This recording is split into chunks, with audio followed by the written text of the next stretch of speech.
Hello, my name is Diana Quatto of ShamanSisters.com.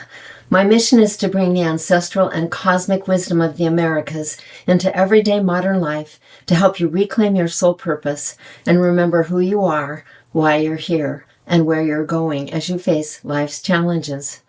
Recently, I began a new series on oracle cards and how to use them. Last time, we learned some basic 2-card readings. Today, we're going to explore the reverse cards, what they mean, and how to use them for an effective reading. Are you ready? Let's get started. Let's take a few minutes to deal with reverse cards today. This is a right side up card if it's facing you. For me, it's reversed because it looks upside down. So for you, it would look like this. When the card is reversed, some decks have special instructions for how to read them. For example, if you draw a reverse card in Rebecca's Inner Temple card deck, she has a whole suit of cards that look like this. They have 2 different sides. The one that's facing me upright right now is aligned, and the one that's facing you upright right now is misaligned. That one is more dark and in shadow, and this one's in more light with slightly different pictures and symbolisms on it. So you would choose to read the one that's facing you right side up in her card deck. And in her card book, she has explanations for misaligned and aligned so that you can get a deeper meaning on the card. Some other card decks, the card doesn't have 2 sides to the card, but they still have a reading if you draw the card reversed or upside down. So you would follow those instructions until you get to know the card more, but also follow your intuition as to what it comes up to read. However, many more oracle decks have no reverse card readings, like this one, the Sacred Circle Spirit Animal Oracle that we've been working with. So when there are no specific reverse card readings for a card deck, a reverse card may simply be trying to get you to pay more attention to the message it brings. It may carry more weight in the overall reading. Reverse cards also ask you to pay attention to cards that are placed on either side. So I'm going to give you just an example really quickly here. So this is our reverse card, and I'm going to turn it upside down facing me, so it may look right side up facing you, depending upon how my videographer has chosen to do this today. And I'm drawing 2 cards, one for the left side and one for the right side.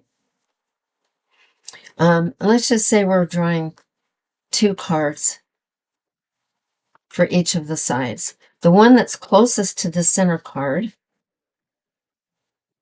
I got Earth Mother Tortoise, and I got the Creator or Middle World card, and they are both right side up.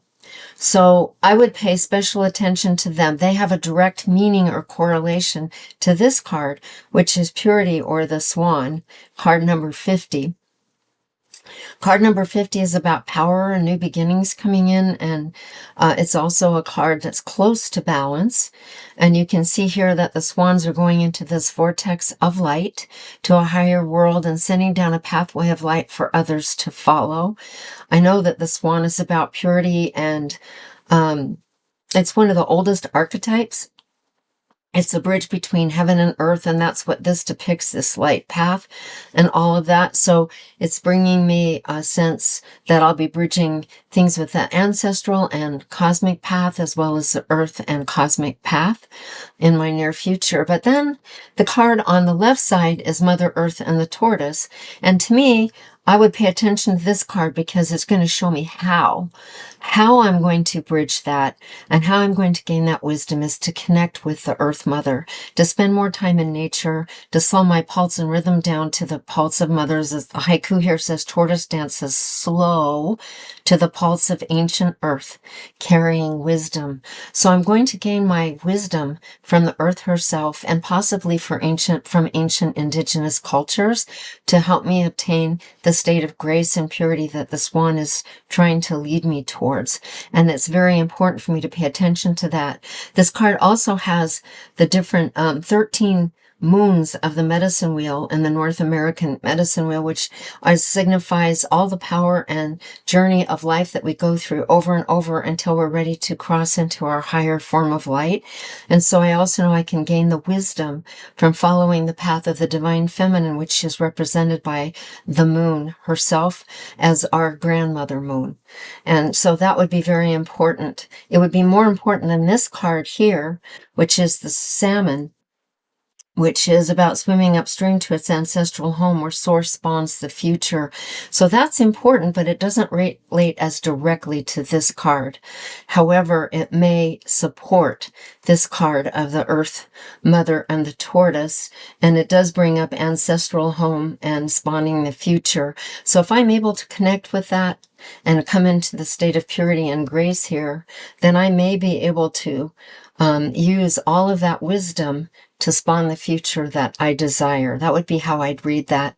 The other card that we got here is this one, which is the Creator Center.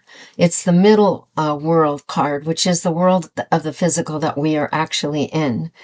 And the haiku says, center of life, let the silent knowledge of truth dissolve unknown fears.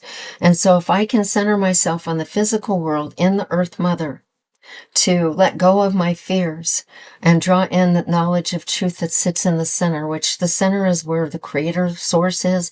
It's also where my higher self is. Then I'll be able to create this state of grace and purity a lot quicker in my life for my future.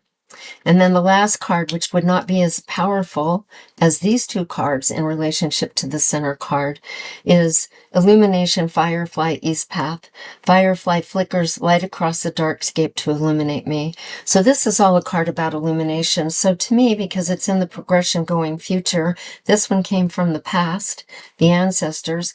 This one's in the future. If I do these things, connect to the Earth Mother to draw on the wisdom, and also be in the present with the middle world, and also in my center of truth and the center of source, I'll be able to reach the state of purity, which will in the future bring me full illumination of who I am.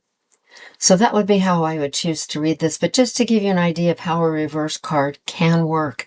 And in this case, when there aren't true reverse cards and we're reading it like this, the reverse card is usually not negative at all. It just is something we need to pay a little bit more attention to. Now that you've learned how to read reverse cards and use them effectively in a card reading, you're ready to move on to 3-card readings, which will begin next time with the most common of the 3-card readings, the past, present, and future reading. From there, we'll move on to some subsequent 3-card readings that can help you learn how to do a reading for yourself with different kinds of issues or challenges that you might be facing in your life. I look forward to that, and I'm excited about it. Meanwhile, if you enjoyed this video, please press the like button and share it with your friends. It allows me to be able to put out more content like this for you and others. And don't forget to subscribe to the channel so you don't miss a single download. I will catch you next time. Many blessings and much light.